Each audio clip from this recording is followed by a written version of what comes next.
In the command center, Commander Daehyun stared at the casualty reports. His gamble had worked, but the war was just beginning. He opened a chant the Galactic Council never expected Earth's counterattack to be this brutal part. 3. The video feed showed New Harmony burning.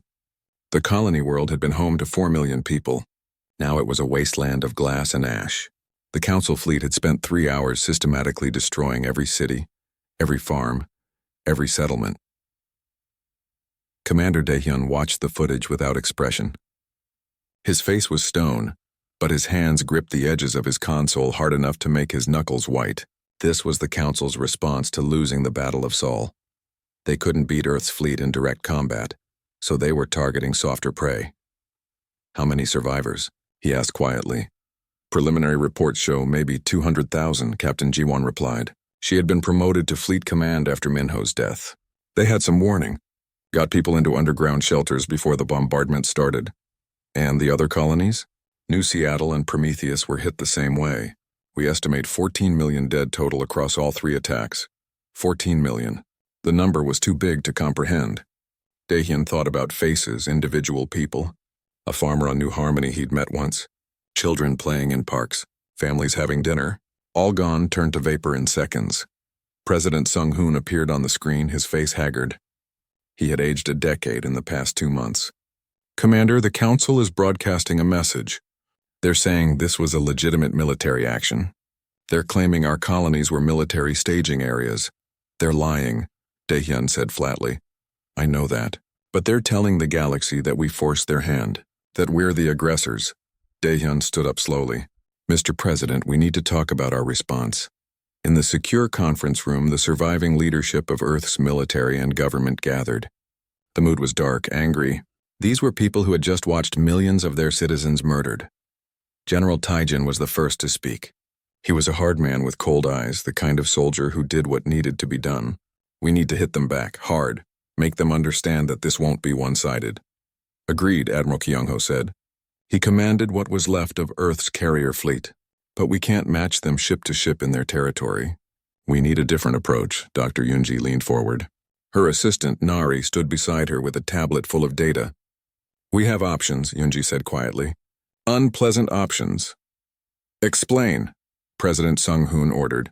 Nari pulled up holographic displays.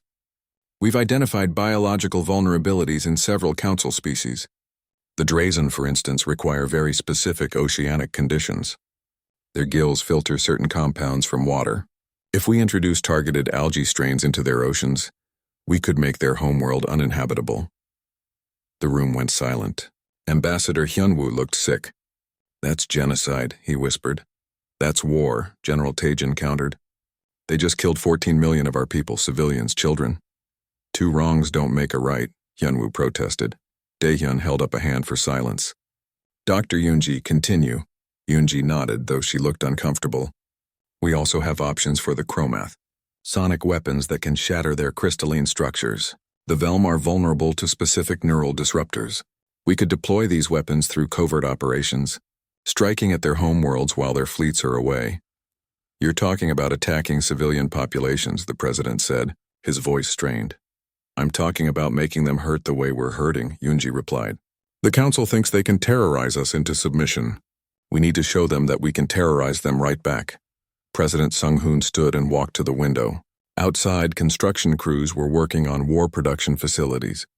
Earth had transformed itself into a war machine in just 2 months. "If we do this, we become monsters." "We're already monsters to them," Daehyun said quietly. "They see us as animals that need to be put down. We can either accept that role and die with dignity, or we can become the monsters they fear. Make them regret ever threatening us." The president turned back to face the room. He looked at each person individually, seeing the determination in their eyes. They had already made their choice. He was just the one who had to say it out loud. "Do it," he said finally. "Hit them where it hurts. Make them bleed. But remember, every action we take we'll have to live with when this is over." "If we're alive when this is over," Taijin said grimly. The operation began 3 days later. General Taijin led the covert insertions personally. His teams were small, made up of volunteers who understood they probably weren't coming home. They used captured council ships to slip past enemy defenses, hiding in plain sight. The team assigned to Drazen Prime consisted of 6 people. Their leader was a woman named Yeri, an engineer who had lost her entire family on New Harmony. She didn't talk much during the journey. She just checked her equipment obsessively, making sure everything would work.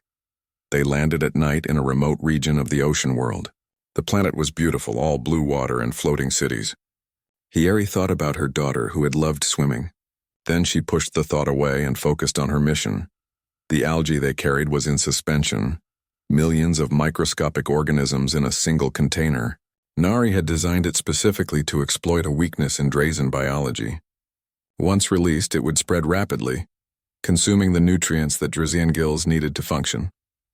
"Are you sure about this?" her second-in-command asked. He was young, barely 20, and still had doubts. "They killed 14 million of us," Yeri said. "I'm sure." She opened the container and poured it into the ocean. The algae was invisible, undetectable. Within hours it would be everywhere. Within days, Drazen across the planet would start suffocating. Their oceans would turn toxic. The team made it back to their ship and jumped to hyperspace. Behind them, they left a death sentence for an entire world. On the Chromath Industrial Station Epsilon 7, another team was planting sonic emitters throughout the massive structure. The station harvested rare elements from an asteroid field, providing raw materials for Council ship construction. It had taken them centuries to build. The team leader, a man named Dongha, set the final charge and checked his timer. 30 minutes, he told his team. "Move!" They ran through the crystalline corridors, their boots echoing off the walls. Chromath workers ignored them, thinking they were maintenance crew. The Chromath didn't understand human psychology, didn't recognize the look of people who had already decided to die for their cause. The team reached their escape ship with 5 minutes to spare. They didn't make it off the station. A Chromath security patrol finally got suspicious and sealed the docking bay. The team fought, but they were outnumbered. Dongha, bleeding from multiple wounds, used his last strength to trigger the charges early. The sonic emitters activated throughout the station, sending resonant frequencies through every crystal structure. The station shattered like glass struck by a hammer. 10,000 Chromath workers died instantly, centuries of construction and resources gone in seconds. Dongha died with a smile on his face. Back on Earth, Dr. Yunji received the reports of each successful operation. Each one made her feel a little sicker. This wasn't science anymore. This was weaponized murder. Nari found her in the lab late one night, staring at a holographic display of the Drazen homeworld. The reports were already coming in. The algae was spreading faster than expected. Drazen were dying by the thousands. "Second thoughts?" Nari asked quietly. "Too late for those," Yunji said. "But yes, I wonder if we'll be able to look at ourselves in the mirror when this is over. We'll be alive to look in mirrors. That's what matters, is it?" Yunji turned off the display. "I have a daughter, Nari. She's 7 years old. What kind of world am I creating for her? One where genocide is acceptable if you're angry enough? One where humanity survives," Nari said firmly. "The Council started this. They hit our civilians first. And that makes it okay?" Nari didn't answer. There was no good answer. Admiral Kyung-ho led the next wave of attacks. His fleet had been rebuilt with captured Council technology, analyzed and reverse-engineered by human scientists working 20-hour days. The new human ships were hybrids, combining human weapons with Council shields and engines. They hit Council supply lines hard, destroying cargo vessels, raiding resource facilities, striking and vanishing before reinforcements could arrive. The Council fleet was powerful, but it was spread thin trying to protect everything. Captain Jiwon developed a new tactic, using captured Council ships with Council transponders. They would approach friendly stations, get clearance to dock, then attack from inside the defenses. It was dirty, dishonest, and completely effective. The galaxy watched in horror as humanity waged total war. They didn't follow the established rules of conflict. They didn't respect safe zones or neutral territories. They treated every Council world as a legitimate target. Ambassador Hyunwoo tried to maintain diplomatic channels, but it was becoming impossible. Council species that had been neutral were now choosing sides, and most were choosing against humanity.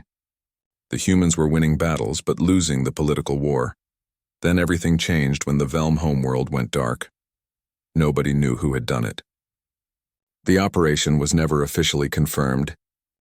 The Galactic Council never expected Earth's counterattack to be this brutal part, for the war had been raging for 6 months now. Commander Daehyun looked at the star map with exhausted eyes. Red markers showed Council territory, blue showed human-controlled space. The colors were mixed together in a chaotic mess. There was no front line anymore, just a tangle of violence spreading across dozens of star systems. Intelligence reports the Council is building something, Captain Jiwon said, entering the command center. She looked as tired as everyone else, surviving on stimulants and 4 hours of sleep per night. Our spies on Chromath Industrial Worlds detected massive energy signatures. What kind of weapon? Daehyun asked, though he wasn't sure he wanted to know. Both sides had already deployed horrors that would haunt the galaxy for generations. Planet killers, the real kind, not just orbital bombardment. Weapons that can crack a world's core and turn it into an asteroid field. Daehyun felt ice in his stomach. Target list? Earth, Mars, New Geneva. They're going to hit our most populated world simultaneously. For a long moment, Daehyun just stared at the map. Then he made a decision that he knew would define him forever. Get me Dr. Yoonji and General Taejin. We're implementing Operation Ragnarok. President Sung-hoon appeared on screen. Commander, please tell me we have other options. We don't, sir. They're going to destroy our homeworlds.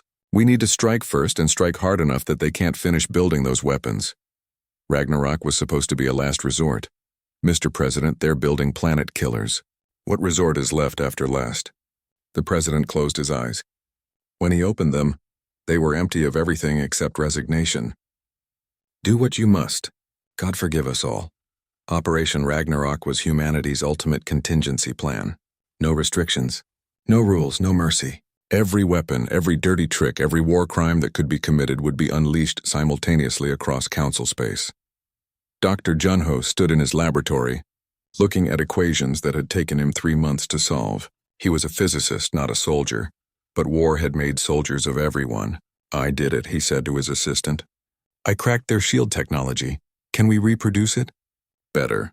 I can tell you how to punch through it.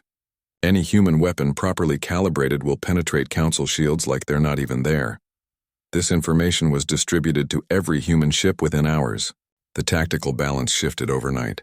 Human missiles that had been mostly ineffective now hit with full force. Council ships that had relied on shield superiority found themselves vulnerable. Admiral Kyung-ho took immediate advantage.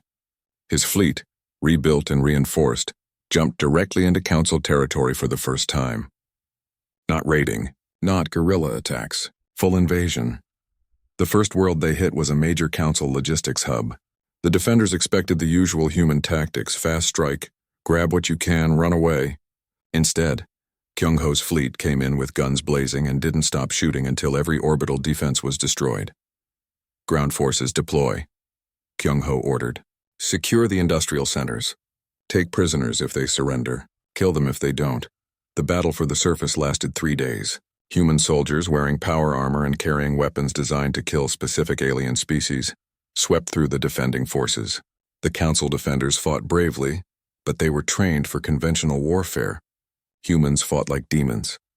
Private Wonshik, a kid from rural Korea who'd enlisted after his hometown was destroyed, found himself clearing a Council bunker. The aliens inside were trying to surrender, hands raised, making sounds that the translator identified as pleas for mercy. He thought about his parents, vaporized in the bombardment. He thought about his kid sister, who he'd never found in the refugee camps. He thought about mercy, then he pulled the trigger. By the time his squad leader pulled him away, the bunker was silent. Wonshik was shaking, his armor splattered with alien blood. They killed them, he kept saying. They killed everyone. I know, kid, the sergeant said.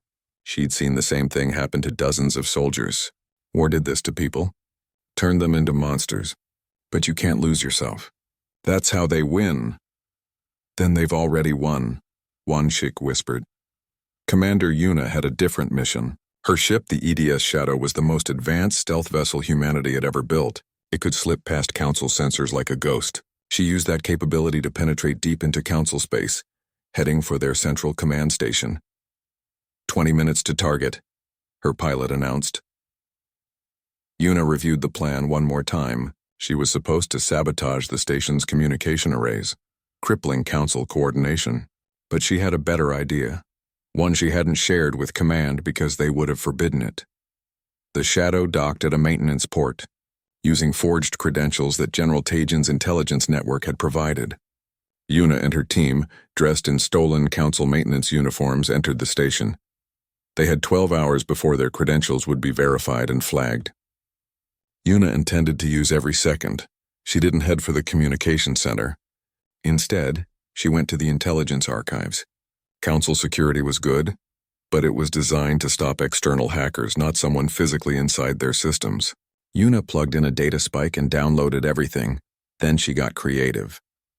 She planted false evidence throughout the system. Communications from Velm leaders suggesting they were going to betray their Chromath allies. Messages from Drazen admirals planning to seize Council resources. Doctored recordings of various species plotting against each other. It was crude. It was obvious. But it would create doubt. And doubt was a weapon more powerful than any bomb. The team escaped with 3 minutes to spare, jumping back to human space with terabytes of Council intelligence data. When the evidence Yuna had planted was discovered, the Council leadership went into emergency session. Were these communications real? Were they fabricated? Some Council members accused others of treason. Ancient alliances started to fracture. The paranoia spread like poison. Brilliant, General Tajin said when he reviewed Yuna's work. Absolutely brilliant. Make them destroy themselves from within. But the Council wasn't finished either. Councillor Draven, leader of the Hardline faction, pushed through emergency war powers. He took direct control of military operations and made his intentions clear in a broadcast to the entire galaxy. Humanity is a cancer, he declared. They respect no laws. They show no mercy. They must be eradicated completely. No negotiation. No surrender. Total extinction. To prove his point, Draven ordered the completion of the planet killer weapons accelerated, regardless of cost. The Council threw every resource they had into finishing them. Admiral Kyung-ho's intelligence network reported the construction progress daily. The weapons would be ready in 2 weeks. We need to destroy those facilities, he told Daehyun during a strategy session. They're too well defended. We'd lose half our fleet trying. Then we lose half our fleet. It's better than losing Earth. Daehyun studied the tactical reports. Every scenario ended badly. They could probably destroy 1, maybe 2 of the construction sites. But there were 5 sites total. Even if they succeeded, at least 3 planet killers would be completed. Then a new report came in. A deep space sensor array had detected something. A Council supply convoy heading toward one of the construction sites, and it was carrying the stellar converter that would be the heart of the weapon. How well defended? Daehyun asked, heavily. 50 warships as escort. And how many ships do we have in that sector? 20, maybe 30 if we pull everything from nearby systems. It was suicide odds.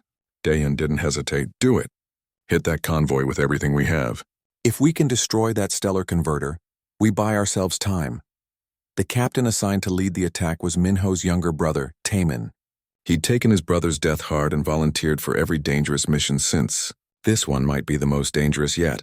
Understood, sir, Taemin said. We'll stop them or die trying. Preferably stop them without dying, Daehyun said. Taemin smiled grimly. We'll see how it goes. The human fleet intercepted the convoy in deep space, far from any reinforcements. Taemin used the same tactics his brother had perfected. Aggressive, unpredictable, willing to take losses to achieve objectives.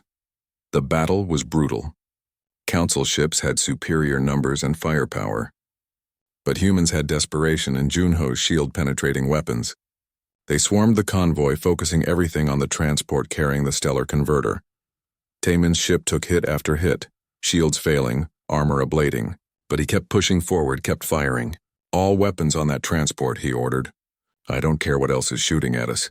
The transport's shields collapsed. Human missiles slammed into its hull. The stellar converter, an incredibly volatile piece of technology, began to fail catastrophically. Break off, Taemin ordered.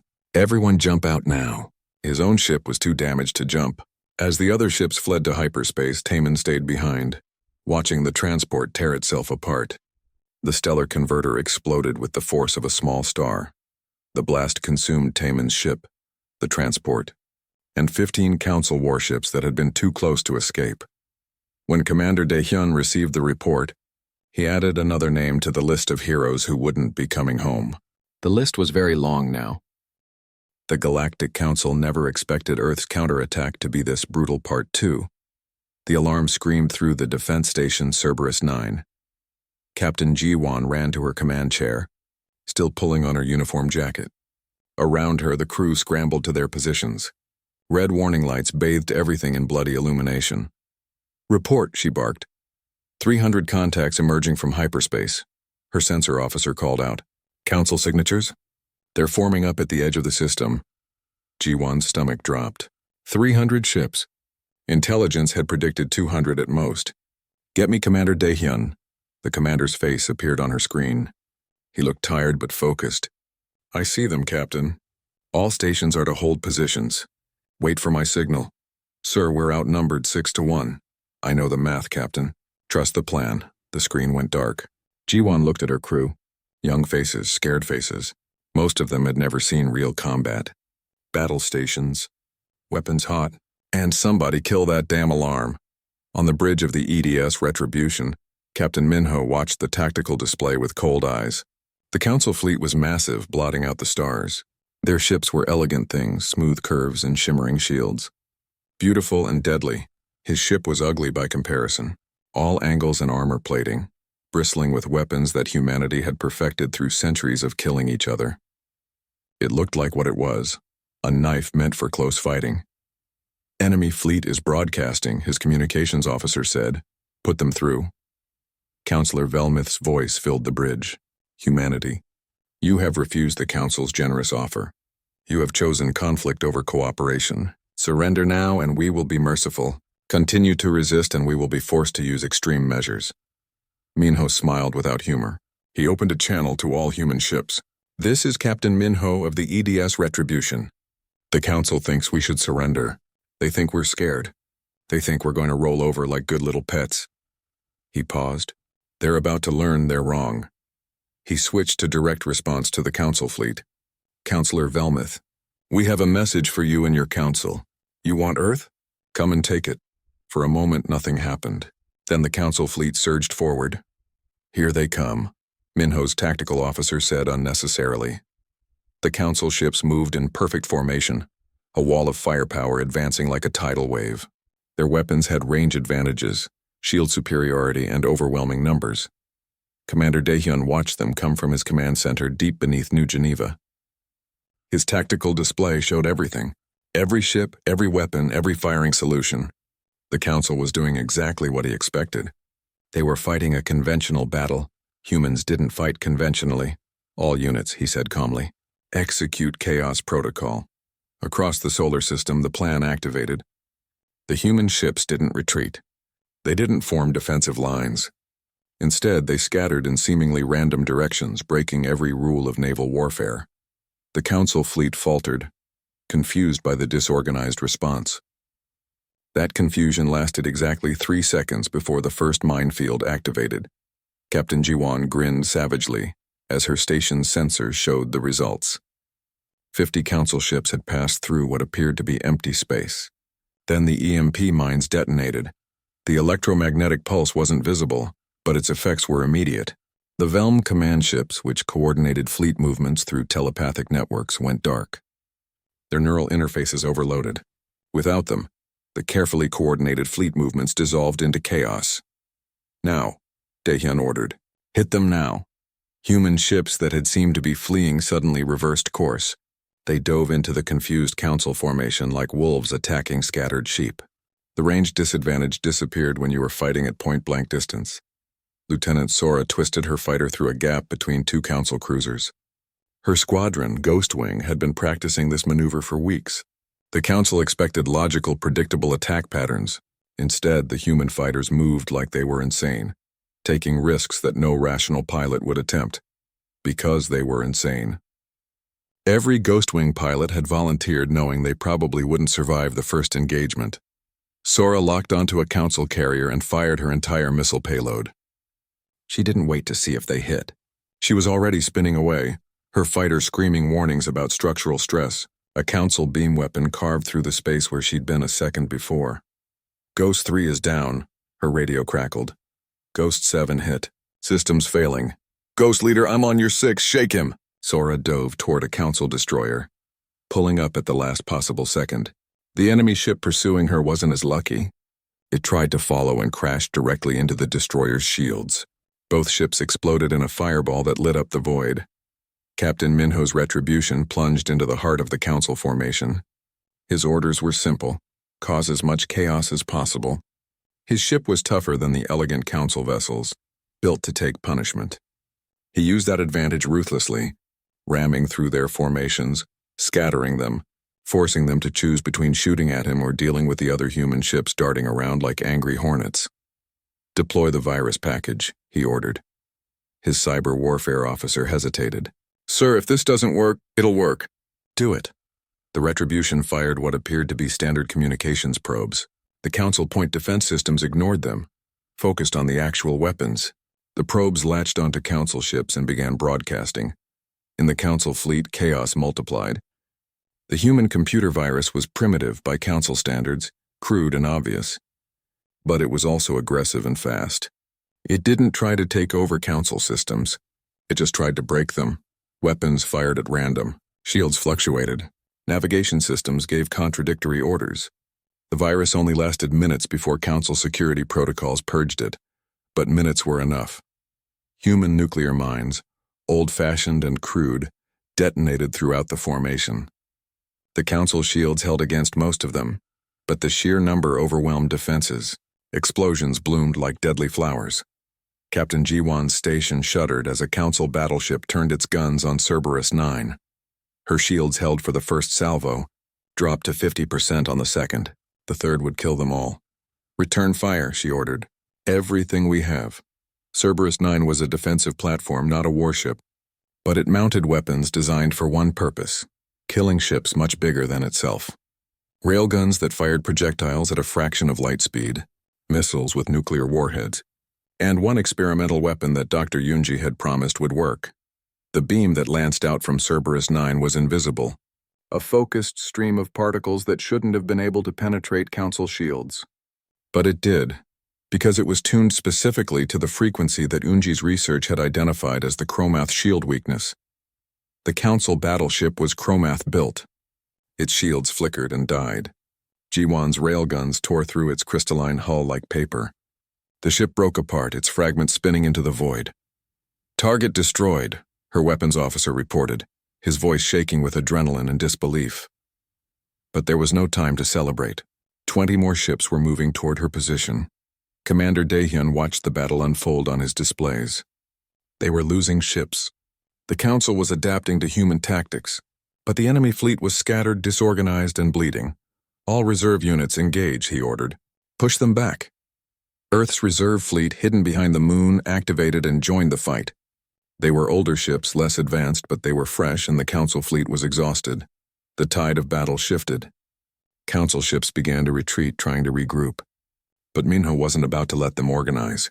He led a squadron of destroyers in pursuit, harrying them, forcing them to keep moving. "Sir, enemy flagship is charging weapons," his tactical officer warned. "Energy signature is massive." Minho saw it on his display. The Council flagship was preparing to fire some kind of superweapon, probably meant to take out multiple human ships at once. He did the math in his head. His ship could reach the flagship before it fired, but he'd have to go through 3 other Council ships first. It was suicide. He did it anyway. The Retribution accelerated to maximum burn. Council weapons hammered its shields. Armor plates vaporized under sustained fire. But the ship kept going, kept pushing forward.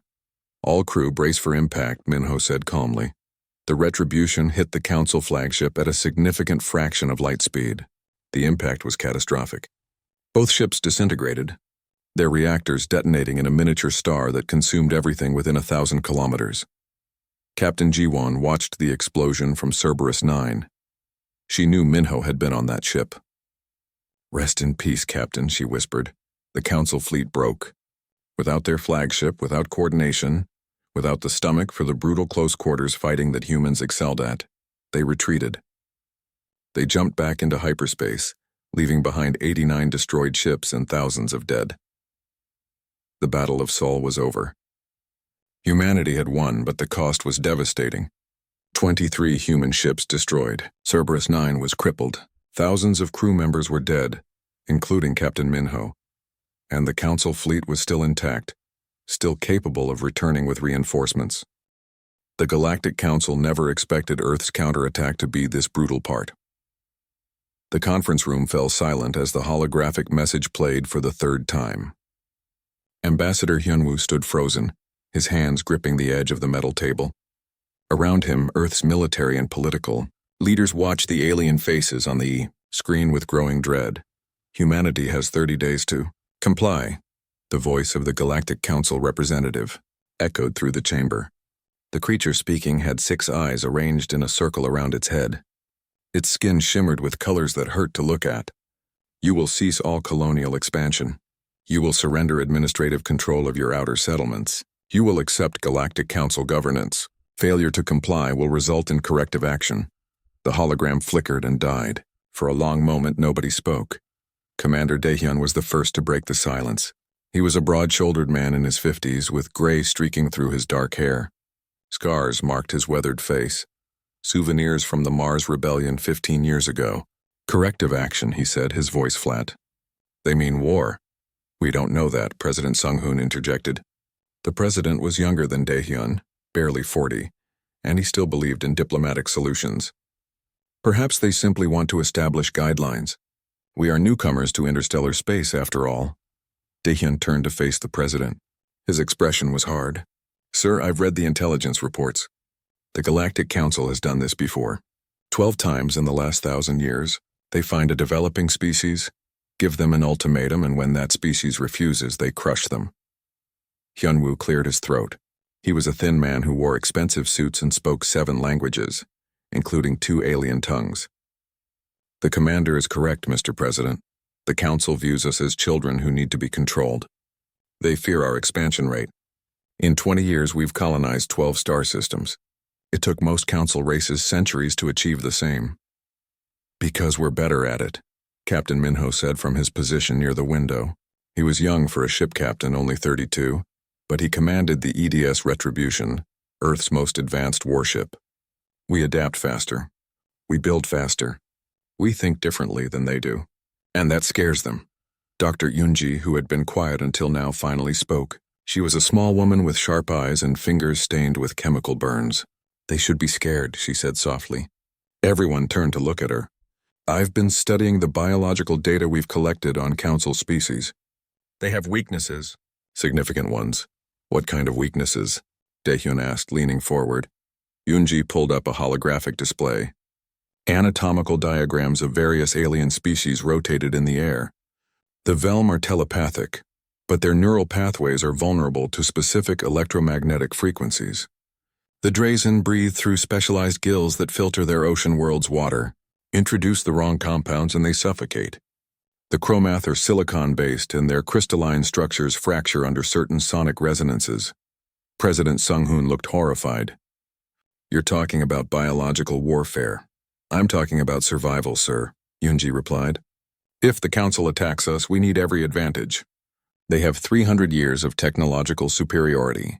We have desperation and creativity. The president stood up, pacing to the window. Outside, the lights of New Geneva sparkled in the night. Earth's capital had been rebuilt after the resource wars, a monument to humanity's ability to survive its own self-destruction. We can't just assume they'll attack. We need to try diplomacy first. I agree, Hyunwoo said. Let me return to the Council. Let me negotiate. Perhaps we can reach a compromise. Daehyun slammed his fist on the table. There is no compromise. They want us to give up our freedom. They want us to become their pets. And if we refuse, they'll make an example of us. Then what do you suggest? The president asked, his voice strained. We prepare for war, Daehyun said simply. We fortify our positions. We accelerate weapons production. We train every able-bodied person for combat. And when they come, we make them bleed for every inch. The room erupted in arguments. Some sided with the president, advocating for peace. Others supported Daehyun's militant stance. Through it all, Captain Minho remained silent, staring out at the stars. Finally, the president raised his hand for silence. We'll do both, he declared. Ambassador Hyunwoo, you will return to the Council and attempt negotiations. Commander Daehyun, you will begin war preparations, but quietly. We won't provoke them. Daehyun's jaw tightened, but he nodded. Yes, sir. 3 weeks later, Hyunwoo stood before the Galactic Council in their grand chamber orbiting the planet Velm Prime. The room was massive, designed to accommodate hundreds of different species. Some delegates floated in tanks of liquid. Others existed as pure energy, contained in crystalline prisons. The air itself was divided into sections with different atmospheric compositions. Hyunwoo stood in the human section, alone and small before the assembled might of 47 civilizations. The humans request an extension, Counselor Velmuth announced. The Velm was ancient, its body barely more than a brain in a floating pod. They ask for more time to consider our generous offer. Laughter echoed through the chamber. Not human laughter, but alien sounds that ranged from clicks to subsonic rumbles. There is nothing to consider, a Drazen representative said, its voice bubbling through its translator. You are young. You are reckless. You require guidance. We require respect, Hyunwoo said, his voice carrying through the chamber. We have harmed no one. We have violated no laws. Our expansion has been peaceful. Your expansion has been aggressive, Velmuth countered. You consume resources at an alarming rate. You terraform without regard for existing ecosystems. You are like children playing with fire. Then teach us, Hyunwoo pleaded. Share your knowledge. Work with us, not against us. We are working with you, a Chromath delegate said, its crystalline body refracting light into rainbow patterns. We are offering you protection, structure, order. You're offering us chains, Hyunwoo said quietly. Silence fell over the chamber. When Velmuth spoke again, its mental voice was cold. You have 7 days remaining. Comply or face the consequences. Hyunwoo returned to his ship and immediately sent a secure transmission to Earth. His message was brief. They won't negotiate. They want submission. Prepare for war. On Earth, Commander Daehyun received the message in the war room beneath New Geneva. Around him, holographic displays showed the disposition of human forces. 47 warships, 300 defensive satellites, 12 colonial worlds, each with minimal defenses. Against them, the Council could deploy thousands of ships. Their technology was superior in every way. Their experience in warfare spanned millennia. Captain Minho entered the room. The fleet is ready, Commander. We've deployed the mines. The EMP satellites are in position. Project Fenrir weapons are loaded and armed. Daehyun studied the tactical display. Red markers showed where he expected the Council fleet to emerge from hyperspace. Blue markers showed human defensive positions. It looked hopeless. Outgunned, outclassed, outnumbered. But Daehyun had learned something during the Mars Rebellion. Desperate people were dangerous people. Cornered animals fought the hardest. And humans were very, very good at being cornered. Send the message to all ships, he ordered. No surrender. No retreat. We fight until we win or until we're dead, Minho saluted. Yes, sir. And the civilian evacuation? There won't be time, Daehyun said quietly. If we lose, the Council will glass Earth from orbit. If we win? He paused. If we win, nothing will ever be the same. In her laboratory, Dr. Yoonji made final adjustments to the weapons that shouldn't exist. Biological agents designed to target alien physiology, computer viruses that could infect Council systems, psychological warfare programs built on humanity's darkest instincts. She thought about her daughter safe in a bunker in Colorado. She thought about the billions of humans across 12 star systems who had no idea that their civilization stood on the edge of a knife. And she thought about what they would have to become to survive. The Council had given humanity an ultimatum. What they didn't understand was that they had given humanity something far more dangerous, a reason to fight without limits. The timer on her console showed 6 days, 14 hours, and 23 minutes until the deadline. Humanity was about to show the galaxy what happened when you threatened a species that had climbed to the top of its food chain through sheer, bloody-minded stubbornness. The Council wanted to teach Earth a lesson. They were about to get an education in human warfare instead. But they had destroyed one of the planet killers. 4 remained. Dr. Yoonji presented a weapon to the war coup. The Galactic Council never expected Earth's counterattack to be this brutal part.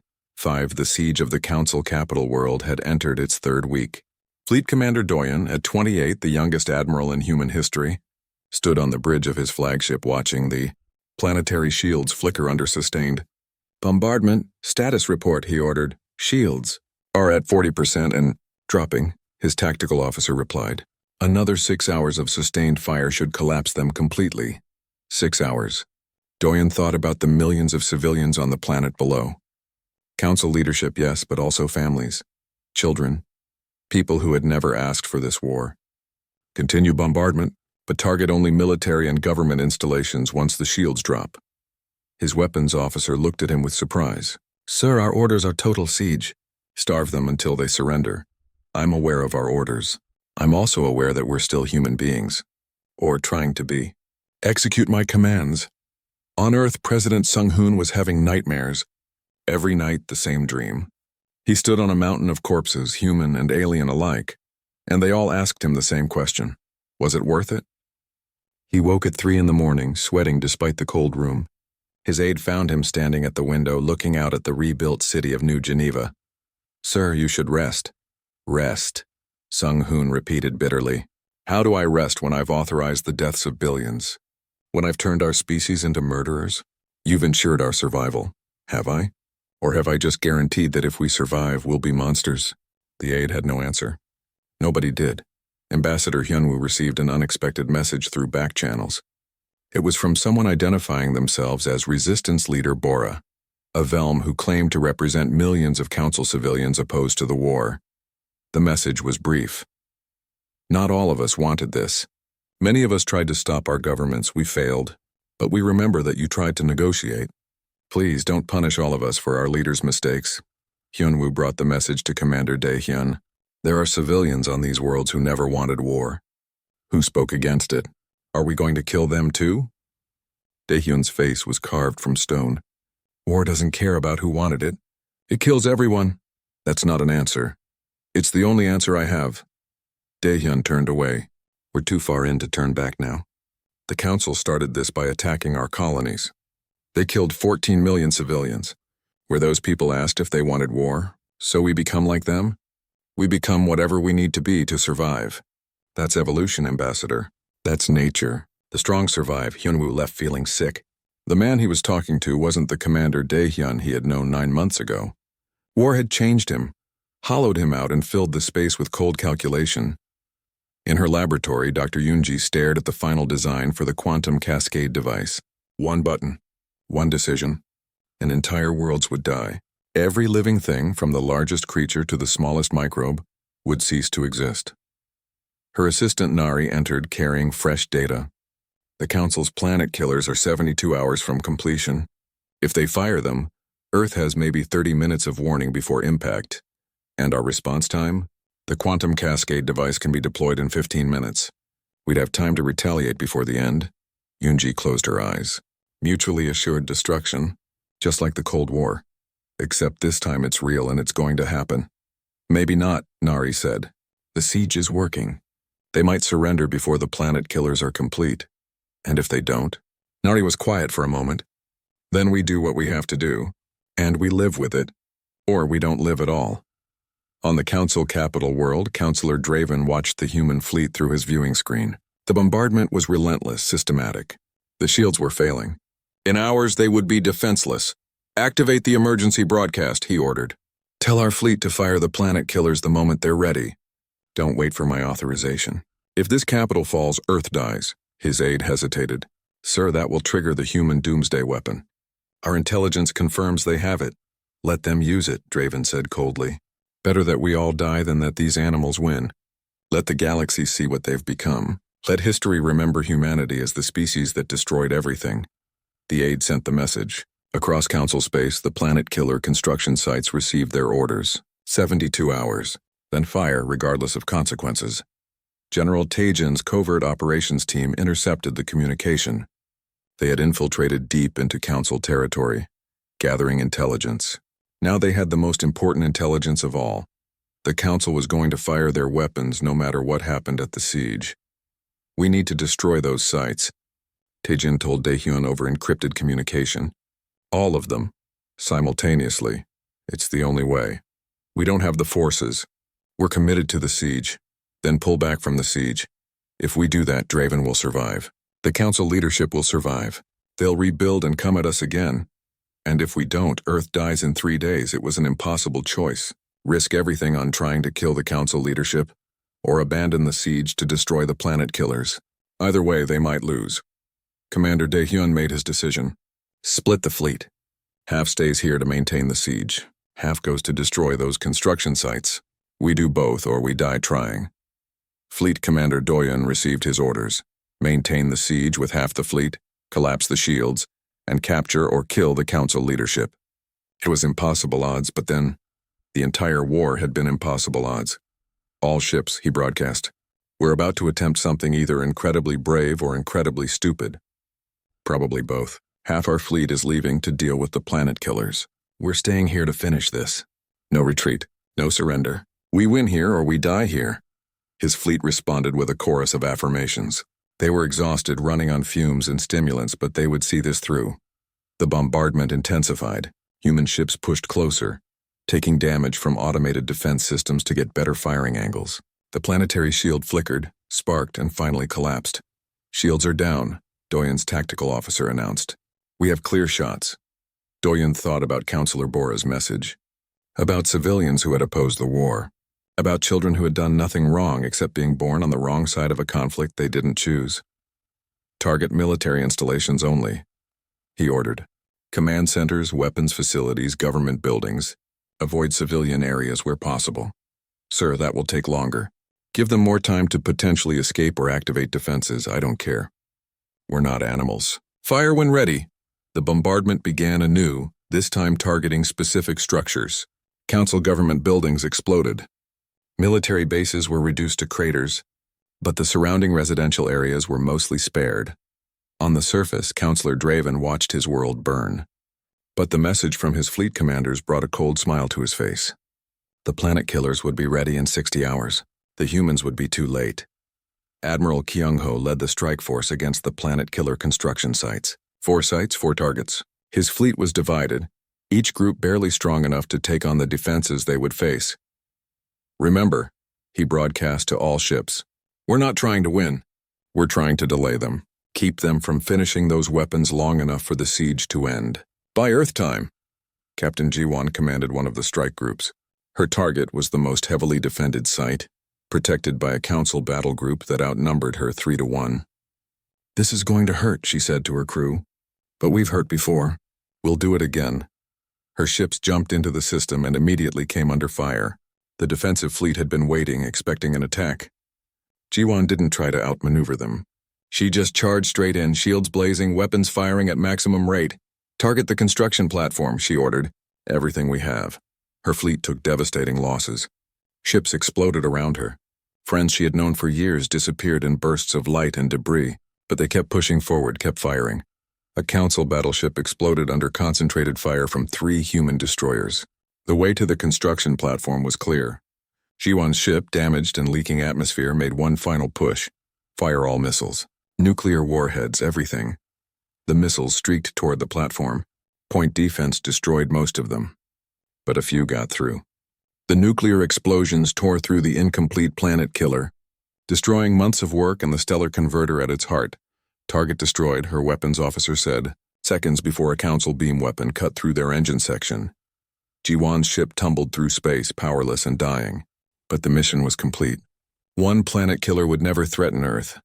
Across the galaxy, similar battles raged. Admiral Kyung-ho's own target was destroyed, though it cost him half his fleet. The 3rd construction site was obliterated by a suicide run that killed everyone involved, but the 4th site held. The defenders were too strong, too well prepared. The human attack was repelled and the planet killer continued construction. Commander Daehyun received the reports in his command center. 3 destroyed. 1 survived. Not good enough. We need to send more ships, he says.